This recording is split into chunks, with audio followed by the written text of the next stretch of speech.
welcome to a brand new hour of CBS Sports HQ. Grace Remington here with Jacqueline D'Agostino. The countdown is on for NBA free agency, which means this Friday at 6 Eastern, the chaos begins. Yeah, and we've already seen a little bit of chaos, a preview, I guess, if you will. Some big trades that have gone down, of course, CP3, Brad Beal, those are some of the big ones. But we still have a lot of questions surrounding some big names that are out there. And our Colin Ward-Henninger put together a list of some top free agents, or NBA free agents, I should say, that are still out there. And James Harden headlines that list. He is number one, according to Colin. We have Kyrie, Chris Middleton, Fred VanVleet, Draymond, Brook Lopez also on that list. And of course, you can find Colin's full article over on CBSSports.com. And we're going to play a little bit of NBA free agency matchmaker with our CBS Sports NBA writer, Brad Botkin. Brad, the last time we talked NBA free agency, things went a little bit off the rails. Granted, we had Tim Doyle on our segment, so no Tim, no Tim today. It's just you and I, and we're going to do this matchmaking game, and we're going to start off with number one here, James Harden. We're wondering, is he going to stay in Philly? He's going to stick with Embiid. Now with Nick Nurse at the helm there, still some Houston buzz, although we talked about how it's died down just a little bit, or really a lot, I should say. In your opinion, Brad, what team makes the most sense for James Harden? Well, it all depends on what James Harden wants for this, I think, toward the last phase of his career. Does he want to compete for championships, or does he want to go back to the motherland in Houston and play where he wants to live, where he's comfortable, and kind of deprioritize winning the championship? Because the Rockets aren't even close. They have some $60 million in cap space, and they had a decent draft, but they're still not going to pick up enough to be a contender. So he would be announcing very loudly that if he was going back to Houston, his number one priority is not competing for championships. I think ultimately he stays in Philly. I think he's flirting with this idea with Houston to try to get the best offer out of the Sixers. Now, I'm going to qualify this by saying I don't think it's the smartest move for the Sixers. Daryl Morey has been tied to Harden since his days in Houston. I think he's tied too heavily here. They're going to pay him, say, 3 years, $30 million-ish. I mean, another $100 million to a guy who was on a pretty precipitous decline. He was good in some games in the playoffs, not good in others. I don't think this is a guy you can depend on at the highest level to win a title. Having said that, with some of the salary restrictions of the Sixers in terms of their ability to build out their roster around Joel Embiid, they're hamstrung. They have to bring back what they got for the most part. And I think all this comes down to is James Harden just play a little bit of footsies with the Rockets to get a better deal out of the Sixers, and he ultimately ends up back in Philadelphia. So I think he's using it as leverage, if you will, with the 76ers there. All right, another big name on that list of free agents that we saw is Kyrie Irving. Of course, most recently in Dallas, they missed the playoffs, and we've talked about Kyrie and the drama that seems to follow him, the off-the-court issues. When it comes to Kyrie, do you think he stays in Dallas? Does that make the most sense for him, or is he going to go elsewhere? Okay, two different questions. I think he ultimately does stay in Dallas. That's what I think is going to happen.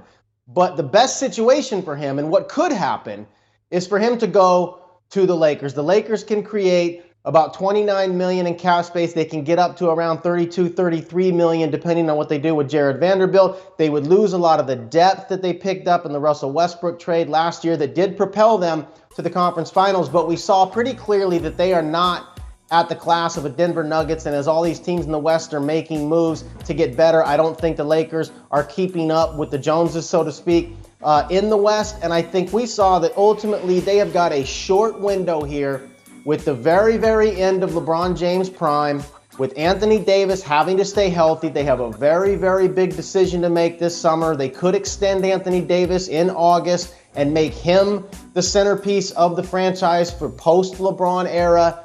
I don't think all these questions have been answered in the Lakers front office, and I think that they are going on a short sprint here to win a title, a last-ditch effort, and I think their best move. I don't think Kyrie Irving fits very well anywhere. We talked about this with Tim Doyle last week. I don't think this is somebody that anybody can depend on. The Mavericks got worse when they brought him in, but if there is one situation in the NBA that we know he can thrive in, it is as a number 2 guy next to LeBron. Let Anthony Davis center the defense and let Kyrie Irving take over that offensive responsibility that LeBron is more and more looking to delegate. I think you can make the argument if they had a creator, a one-on-one scorer, the caliber of a Kyrie Irving, that they could have put a bigger threat into the Nuggets this year. I think that's his best bet.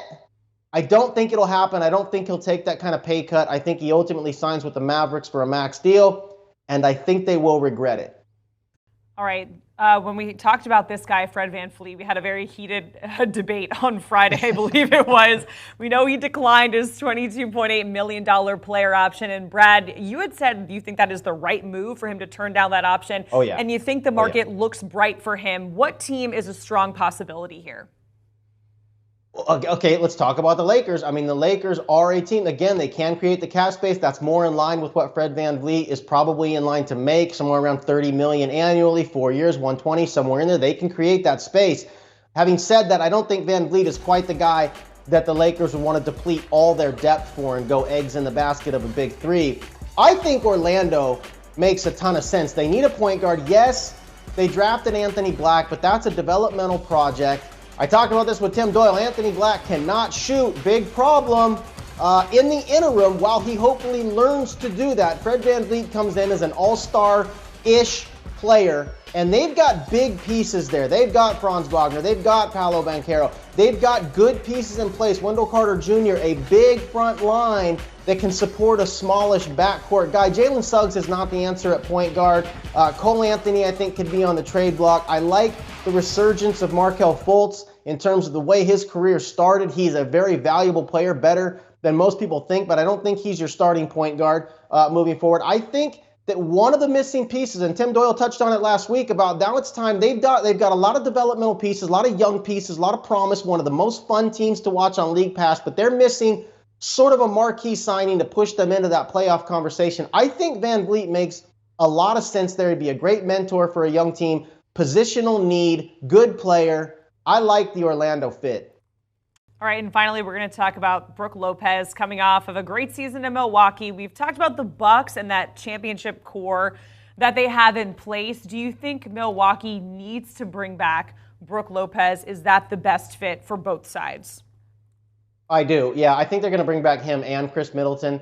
Lopez is one of the guys that I possibly could see going somewhere else because he's not going to demand as much dollar, but it's such a perfect situation for Brook in Milwaukee. They play that drop defense, and he has that coverage up top with Drew Holiday, who's one of the nastiest screen navigators in the league. So he gets over screens and allows big guys like Lopez to drop. Giannis can fill in when Lopez does show out and protect on the backside. They stretch him on offense. Giannis needs that open rim. He's not a superstar that can depend on his jumper in any way. He has to have an open lane to get there. Who does that better than Brook Lopez, who's constantly spacing out to the three-point line, keeping the lane open? It's such a perfect setup for Milwaukee, and I would not overreact if I'm the Bucks to the first-round upset loss to Miami this year. Giannis was hurt. The Heat got hot. It happens, but we know, we've seen it. We have proof. The Bucks are a championship roster. I don't think there's any way that the Bucks give up on this while they still have Giannis in the nest and let Chris Middleton and Brook Lopez walk. Again, I think there will be a lot of interest in Brook Lopez because he doesn't command a huge dollar, and he's very valuable as a rim protector, defensive player of the year candidate, and a floor stretcher. Perfect for the modern NBA. But in the end, I think it's too perfect in Milwaukee. I don't think they let it go, and I think he's back in town.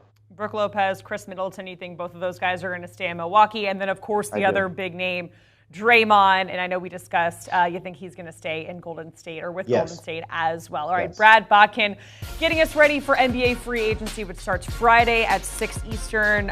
No wigs, no sunglasses, no Tim Doyle this time around when we're talking about free agency, just Brad. Getting a look at some notable NBA dates. Thursday is the deadline for team and player options. Again, June 30th, the first day of free agency at 6 p.m. Eastern, and July 7th through the 17th is the Summer League.